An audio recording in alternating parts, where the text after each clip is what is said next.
हाय बिखरने का मुझको शौक है बड़ा, समेटेगा मुझको तू बता जरा। हाँ, मैं देशभक्ति गाने गाता था बचपन में। शर्म आती थी मुझे रोमांटिक गाना गाते हुए। हाँ। तो मैं कम से कम 8th स्टैंडर्ड तक मैंने कोई रोमांटिक गाना नहीं गाया अपनी लाइफ में। तो उस समय मतलब अगर आप कोई रोमांटिक फिल्म भी देख रहे हो तो फिर उसमें बुजुर्ग लोग देख सकते हैं, बच्चों को वो भी अलाउड नहीं था ऐसा था। जी। तो आजकल तो लोग हाथ में हाथ डाल के घूमते हैं, उस वक्त तो किसी को दूर से देख लिया तो बस जन्म जन्म उसका हो गया है, इसी कहानी। मैं कुछ तो इंटरव्यूज के लिए हो जाता है, कुछ दोस्त लोग फोन कर देते हैं, कुछ लोग रात को पार्टी करते हुए फोन कर देते हैं, भाई गाना सुन रहे, 2 लाइन सुनाओ। अब दिल चाहे खामोशी के होठों पे मैं लिख दूं प्यारी सी बातें कई, ओ कुछ पल मेरे नाम करे वो, मैं भी उसके नाम पे लिखूं मुलाकातें कई। तो शौक की ही बात पहले कर लेते हैं, क्योंकि वो अंदर ना, मैंने जैसे ही आपके बारे में मुझे पता चला कि आपके साथ इंटरव्यू होने वाला है, तो मेरे दिमाग में वो जो एक फैन है ना जो अंदर, उसने बोला कि यार पहले ना मैं शौक से रिलेटेड सारे क्वेश्चंस आपसे पूछ लूं, क्योंकि शौक गाना जब आया, जब सबने सुना, तो एक चीज जो सबने नोटिस की है वो ये कि ये गाना बहुत ही खूबसूरती से उस टाइम और एरा को कैप्चर करता है, जिस टाइम की जी कहानी है कला। तो सर, जी। इसका आपको क्या लगता है मेजर कंट्रीब्यूशन किसका है? आपके लिरिसिस्ट का है या कंपोजर का है, सिंगर का है? इसका सीक्रेट क्या है? इसका सीक्रेट यही है कि सब अपने अपने दिल से काम कर रहे थे, अपने तन मन धन से, और अपने किसी भी चीज को दिमाग में ना रखते हुए अपना 100% दे रहे थे। जी। मोस्टली होता ये है बादशाह की, हम लोग इंस्पायर तो होते हैं लेकिन सेम चीजें करने लगते हैं, सेम उसी तरीके का करने लगते हैं।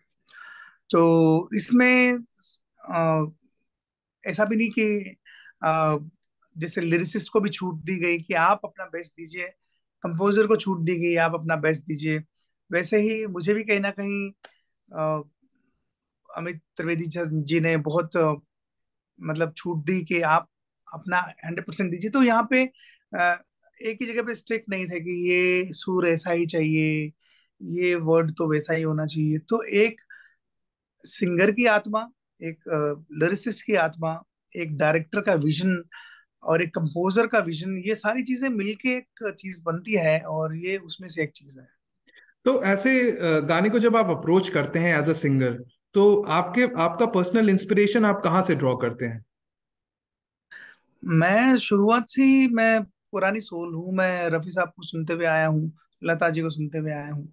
तो वो जो ऑल इंडिया रेडियो पे जो गाने सुने हैं उनके, वो जो जज्बात, वो जो लिरिक्स मैंने सुने हैं, वो हम्म। आजकल के सिंगर्स का मतलब सपना है कि वैसा कंटेंट सुनना भी। क्योंकि उस समय रेडियो सुनते थे हम 24/7, और उस समय बहुत क्वालिटी सॉन्ग्स बजते थे। 90% क्वालिटी सॉन्ग्स होते थे जिसमें मन्ना डे साहब, तलत महमूद साहब। और जिस जगह पे मैं था वहां पे ज्यादा फैसिलिटी नहीं थी, लाइट नहीं थी गांव में, ननिहाल में रहता था, तो वहां पे रेडियो, सेल वाले रेडियो, बुश के रेडियो आते थे, अर्चना के, मर्फी के रेडियोस, तो वो रेडियोस पड़े रहते थे। और मैं छोटा सा था तो वो रेडियो के साथ ही मैं बड़ा हुआ। और डैड भी मेरे सिंगर हैं तो उनको भी मैंने सुन सुन के बारीकियां सीखी। लेकिन जो शब्दों को निभाने का जो आया मुझे, वो मैंने शायद वो रेडियो से सीखा, रफी साहब से, लता जी से, आशा जी से। तो क्योंकि हर शब्द का एक वजन होता है, हर शब्द में एक कैफियत होती है, हर शब्द का एक कहने का तरीका होता है, तो वो तरीका शायद काम आ रहा रफी साहब का सबसे पहला गाना कौन सा गुनगुनाया था आपने? क्या आप हमारे लिए है। थोड़ा मैंने सा ये गुनगुना सबसे सकते हैं? पहले, हाँ हाँ, मैं देशभक्ति गाने गाता था बचपन में। शर्म आती थी मुझे रोमांटिक गाना गाते हुए। तो हाँ। मैं कम से कम 8th स्टैंडर्ड तक मैंने कोई रोमांटिक गाना नहीं गाया अपनी लाइफ में। ओके। गाया लेकिन वो छुप के गाया, अकेले के साथ गाया, किसी के सामने नहीं गाया। घर पे लोग आते थे मिलने के लिए, पापा से, मम्मी से। हम्म। तो वो बोलते थे बेटा हमारा गाता है जी, तो मुझे बुलाते थे, बेटा गाओ। तो हम्म। मैं या तो भजन गाता था रफी साहब हम्म। के, या फिर रफी साहब का देशभक्ति गाना। तो ये मेरा हालत था। तो जहां डाल डाल पे सोने की चूड़िया चिड़िया एक गाना था, जिसपे आहा। मुझे बहुत सारे प्राइज मिले बचपन में। हम्म। आ, बहुत ही अच्छी फिल्म थी वो, उसका नाम भूल गया मैं। सिकंदर आजम उसका गाना था ये। तो उसमें जहाँ डाल डाल पर सोने की चिड़िया करती है बसेरा, वो भारत देश है मेरा, वो भारत देश है मेरा।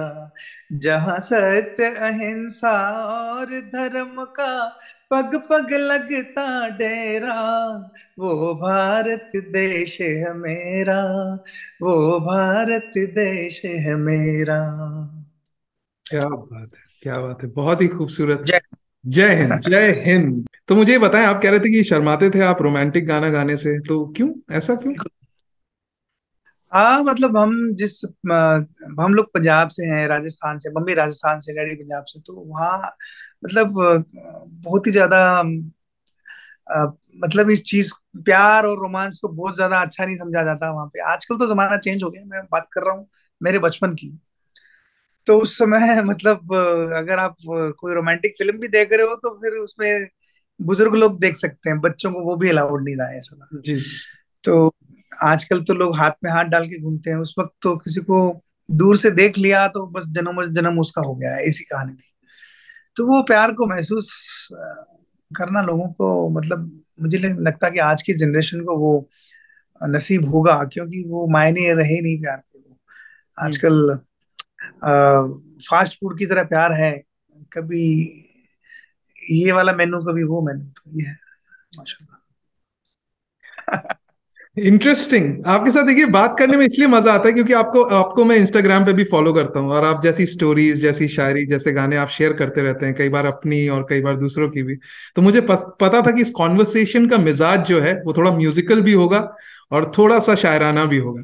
तो मुझे ये बताएं शाहिद भाई कि अब जब पहला रोमांटिक गाना गाया, तो वो कब गाया था, कौन सा गाया था, एंड रिएक्शन क्या था दैट फैमिली? वाज मौसम फिल्म का गाना था, हम्म। रब्बा मैं तो मर। हम्म। तो रिएक्शन वही है बादशाह, कि हम अपने जीवन के पल उठाते हैं और गाने में पिरो देते हैं। हम्म। तो वही पलों को इस्तेमाल किया मैंने, जी। और वो गाना। अब दिल चाहे खामोशी के होठों पे मैं लिख दूं प्यारी सी बातें कई, ओ कुछ पल मेरे नाम करे वो, मैं भी उसके नाम पे लिखूं मुलाकातें कई।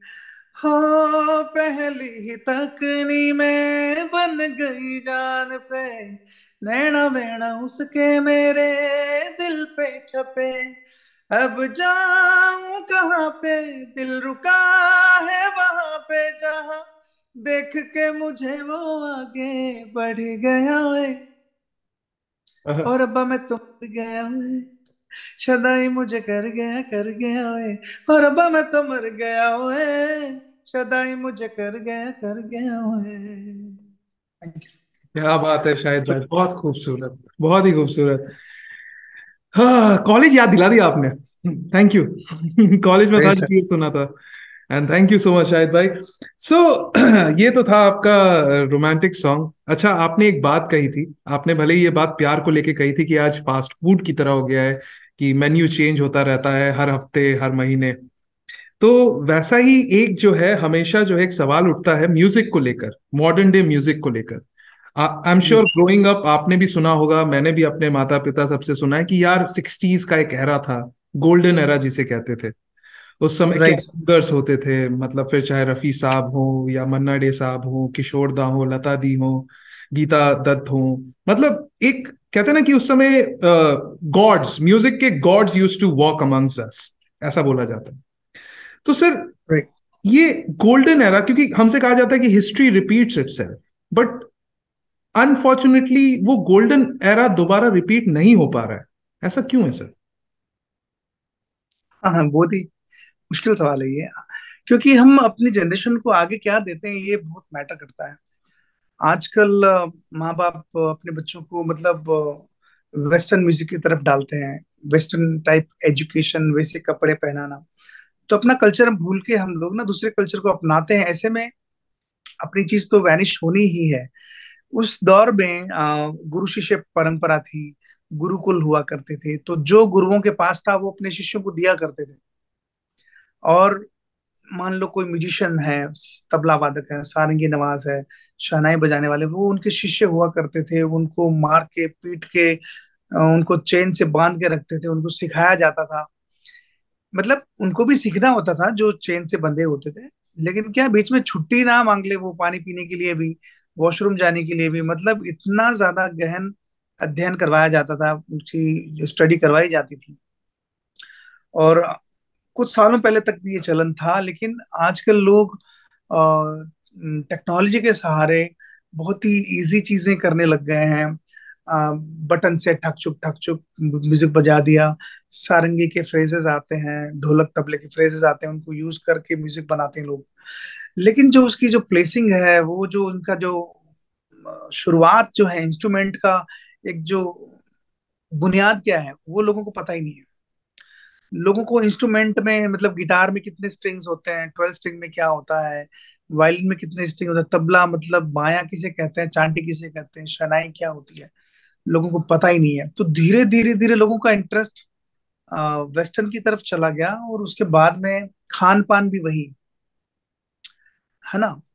आज जो हमारा इंडियन कल्चर है, आज कहीं पे अगर कोई रेस्टोरेंट हो जिसपे दाल रोटी लिखा हो, तो कोई रुकेगा वहां पे? नहीं रुकेगा। अगर बाजू में कहीं लिखा हो मोमोज चाइनीज ये वो, तो लोग वहां घुस जाएंगे। बर्गर लिखा होगा तो लोगों को खाना तो घर पे दाल रोटी है, लेकिन बाहर जाके उनको बर्गर्स खाने हैं। तो विदेशों में ऐसा नहीं है, वो लोग दाल रोटी नहीं खाते, वो लोग बर्गर वाले बर्गर ही खाते हैं, और चाइनीज वाले चाइनीज खाते हैं, वो अपनी भाषा भी बोलते हैं। हम लोग अंग्रेजी भाषा के पीछे भागते हैं। तो ये हमारी गलती है, हमारे बुजुर्गों की भी गलती है कि उन्होंने हमें उस चीज के लिए बढ़ावा नहीं दिया कि हमें अपने कल्चर को पकड़ के रखना है, और इसी म्यूजिक को आगे बढ़ाना है, इसी को सीखना है, ऐसे ही कपड़े पहनने हैं। कहीं ना कहीं उनकी जो दी हुई छूट है, उसी का फायदा उठाया गया, और जनरेशन दर जनरेशन वो जनरेशन लॉस होता गया, और आज ये क्वेश्चन आपके और हमारे सामने आ गया। और दूसरी बात शायद भाई ये भी है कि उस जमाने के कोई भी गाने आप ले लीजिए, मतलब मैं बात कर रहा हूँ ब्लैक एंड व्हाइट एरा की, बेकरार करके हमें यूं ना जाइए। हेमंत जी जी। मुखोपाध्याय ने ये गाना गाया था, ब्लैक एंड व्हाइट एरा का गाना है, मैं पैदा भी नहीं हुआ था, मेरे पापा शायद 1 या 2 साल मैं भी नहीं के हुआ था रहे सर, होंगे। मैं भी। लेकिन आपको भी मैं याद है ये गाना, हमें भी याद है गाना, कहीं बजता अगर सुन, मतलब अगर आप कहीं चल के जा रहे हैं और ये सब गाने अगर बज जाए तो आदमी 1 सेकंड के लिए ही सही रुक भले ही जाता है, उसके कान खड़े हो जाते हैं कि अरे ये वाला गाना बज रहा है। या कहीं रफी साहब बिल्कुल। की आवाज दूर से सुनाई दे गई तो अरे ये बज रहा है। तो मैं ये जानना चाहता हूं सर, आज भी ऐसा नहीं है अच्छे गाने नहीं होते, लेकिन आज के गानों का रिटेंशन टाइम उतना नहीं है जितना पुराने गानों का। हाँ, उसके पीछे भी बहुत सारी चीजें हैं। मैं सारा जितना भी ब्लेम है टेक्नोलॉजी को जाता है, क्योंकि आजकल सोर्स बहुत हो गए हैं एंटरटेनमेंट के। हम्म। उस वक्त आप एलपी रिकॉर्ड पे सुनते थे या फिर कैसेट्स पे, लास्ट आप सीडी तक भी पकड़ोगे तो वहां तक एटलीस्ट आपके पास सोर्सेज बहुत कम थे एंटरटेनमेंट के। तो आज की ऑडियंस बहुत बढ़ चुकी है, म्यूजिक सुनने वाले सिर्फ म्यूजिक सुनते हैं, बाकी जिनको जो देखना है जो सुनना है वो सुनते हैं। और उस वक्त बहुत चुनिंदा लोग ही स्ट्रगल करते थे, और गाने की लाइन में आते थे, बिकॉज उस समय गाना बजाना ये सब भांड नर्तकों का काम कह के लोग ना इसे बुरा मानते थे, लोग ज्यादा इंटरेस्ट नहीं दिखाते थे इसमें। लेकिन ये तो एक कला है, क्योंकि भगवान की तरफ से दिया हुआ गिफ्ट है, ये हर किसी को नसीब नहीं होता है। तो ये धीरे धीरे लोगों को रियलाइज हुआ। आज हर घर में एक सिंगर है। इंडियन आइडल दे लो, चाहे सारेगामापा ले लो, हर जगह ऐसे ऐसे रियलिटी शोज बने हुए हैं कि आप कंफ्यूज हो जाओगे कि यार ये सिंगर अच्छा गा रहा है, कि ये अच्छा गा रहा है, कि वो अच्छा गा रहा है, ये अच्छा डांस कर रहा है। तो उस वक्त सोर्सेस कम थे, इसलिए हमारा ध्यान उनकी तरफ ही होता था, और हम उस चीज को बार बार सुनते थे या देखते थे। Sources right. की वजह से आज चीज़ है। आपने ट्रेनिंग की एक बहुत अच्छी बात कही कि पहले की ट्रेनिंग और अब की ट्रेनिंग। आपकी ट्रेनिंग की कहानी थोड़ा बताएं कि आपकी ट्रेनिंग मेरे कैसी को थी, कब स्टार्ट हुई, कौन थे आपके गुरुजी? मैं बताया ना, मेरे पहले गुरु थे मेरे पापा, जिन्होंने कभी मुझे सिखाया नहीं। उनके पास हिम्मत नहीं होती थी बैठने की। हम्म। मतलब उनको दूर से देख के सुनता था मैं, बस उनके साथ तबला बजाता था। तो वो मेरे हिसाब से वही एक एजुकेशन थी। दूसरे गुरु मेरे थे ओलिडा रेडियो, और तीसरे गुरु थे जिनको पैसे देने के लिए तो मेरे पास होते नहीं थे, तो मेरा एक दोस्त सीखने जाता था, उसको संगीत का बहुत शौक था। मैंने कहा यार मुझे भी लेके जाया कर, मैं साइकिल चला लिया करूंगा। तो मैं गया तो उन्होंने बोला बेटा कल फीस लेके आ जाना। तो मैंने कहा यार फीस तो नहीं है, मैं एक काम करूंगा, रूम के बाहर आवाज आती है खिड़की में से, मैं खिड़की के पास खड़े रह के सीख लिया करूंगा। तो कुछ महीने मेरी एजुकेशन वैसे भी हुई है। तो मेरे बहुत सारे गुरु हैं। और उसके बाद मेरे सबसे बड़े गुरु आए मिस्टर हालात। उनसे बहुत कुछ सीखा मैंने। हम्म। मिस्टर अच्छा। हालात का सुना होगा आपने, हालात का नाम? यस।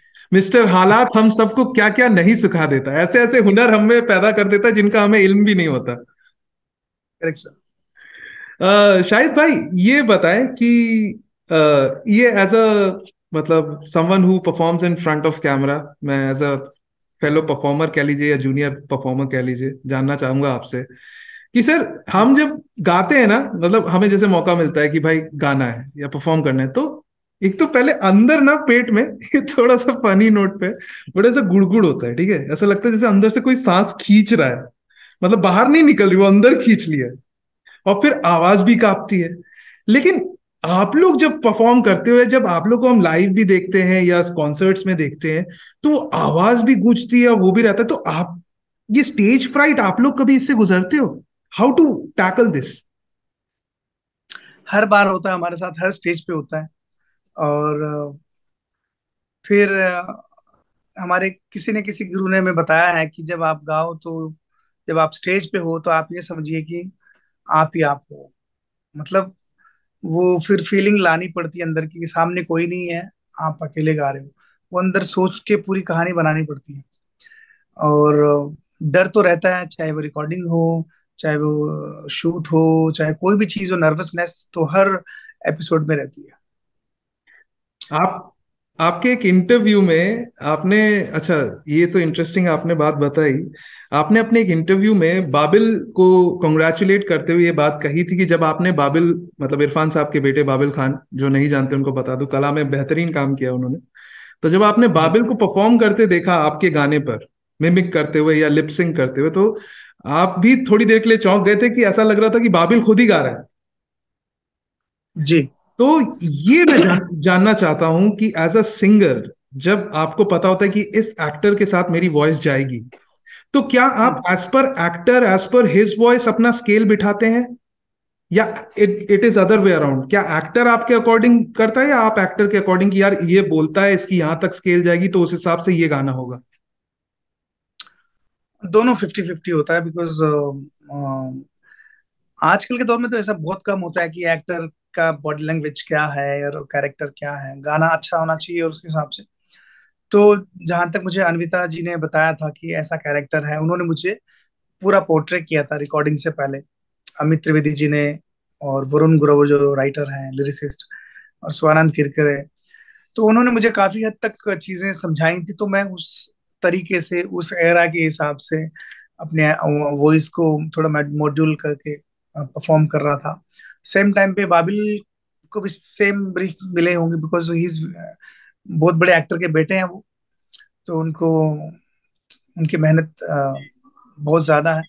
तो वो गाना निभाना करना, मतलब इस टोटली यू कैन से कि जितना मैंने मेहनत किया है उससे डबल उन्होंने किया होगा मेहनत। राइट। एंड अब अगर हम गाने की बात कर रहे हैं शाहिद भाई, तो ऐसे जी। कैसे नहीं हो।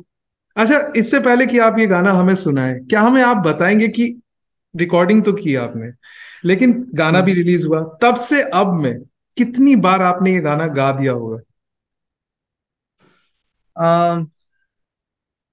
Daily 20 times daily 20 times? Minimum. तो एज अ परफॉर्मेंस और कि बेख्याली में भी गुनगुनाते हैं? मैं कुछ तो इंटरव्यूज के लिए हो जाता है, कुछ दोस्त लोग फोन कर देते हैं, कुछ लोग रात को पार्टी करते हुए फोन कर देते हैं, भाई गाना सुन रहे 2 लाइन सुनाओ। तो इस तरह कुल मिला के 15-20 बार हो जाता है डेली दिन में। और मैं ओह।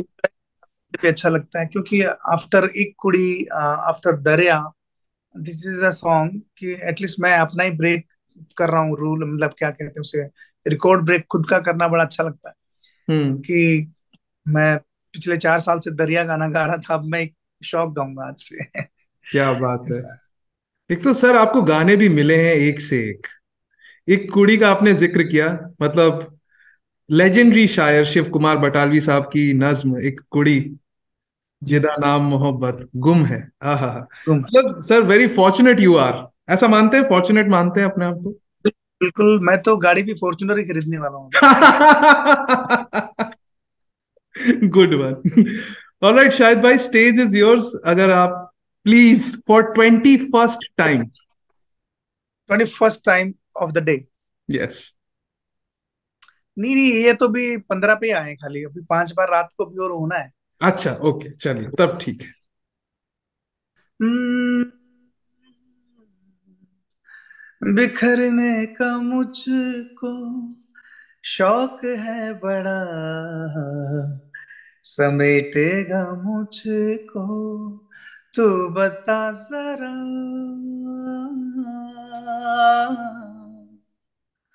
हाय, बिखरने का मुझको शौक है बड़ा, समेटेगा मुझको तू बता जरा, जरा।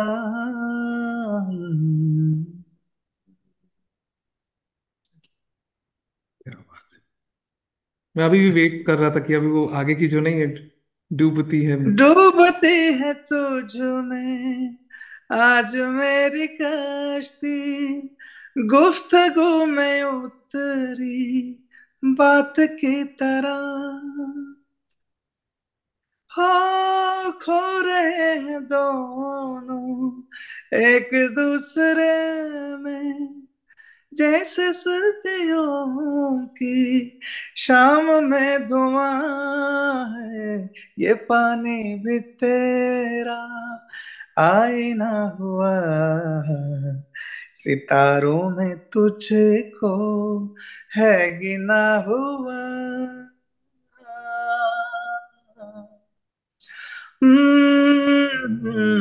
बिखरने का मुझको शौक है बड़ा, समेटेगा मुझको तू बता जरा। हम्म।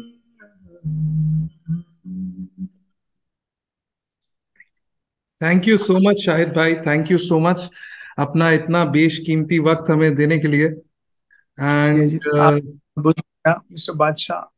Thank you sir, I hope आपको कॉन्वर्सेशन में मजा आया होगा। ये एंड लिया है।